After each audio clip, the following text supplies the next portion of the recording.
دوسرا یہ کہ خالی نبض دیکھنے سے مزاج کا صحیح تشخیص نہیں ہوتا ہے.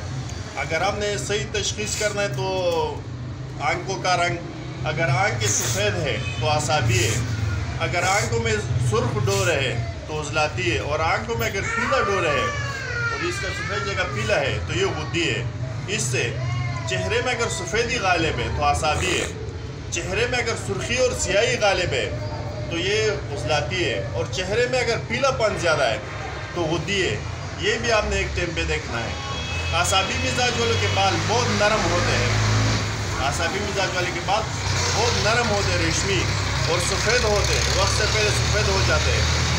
عضلاتی مزاج والوں کے بال بہت سخت ہوتے ہیں اور گھنے ہوتے ہیں، اور غدی والے کے بالکل سلکی نرم ہوتے ہیں، اور یہ آگے کے بال اس کے گرے ہوئے ہوتے ہیں.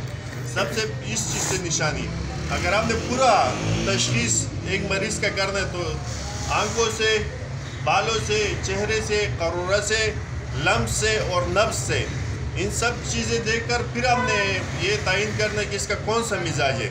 اس کے بعد بیماری اس کی کون سی ہے، بیماری کا آپ نے اس سے پوچھنا کہ یار کون سی مزاج والی بیماری ہے، پھر اس بیماری کے علامات، یہ سب کر کے پھر اس کے بعد آپ ایک بندے کا مزاج تعین کر سکتے کہ یہ کون سا مزاج ہے. سب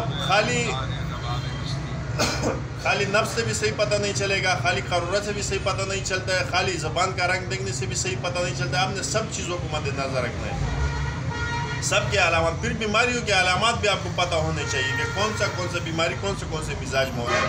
تب جا کے آپ کئی بندے کا مزاج کا تعین کر سکتے ہو، اس کے بعد اس کو کوئی دوا تجویز کر سکتے ہو. تو یہی طریقہ ہمارا ہے، اور یہی طریقہ ہم مجرب سمجھتے ہیں، اور یہی اسی پہ ہم آج تک کام کرتے ہوئے آ رہے ہیں. اور اسی پہ جب آپ کام کرو گے تو انشاءاللہ العزیز تو خطا ہونا بہت کم ہو جاتا ہے.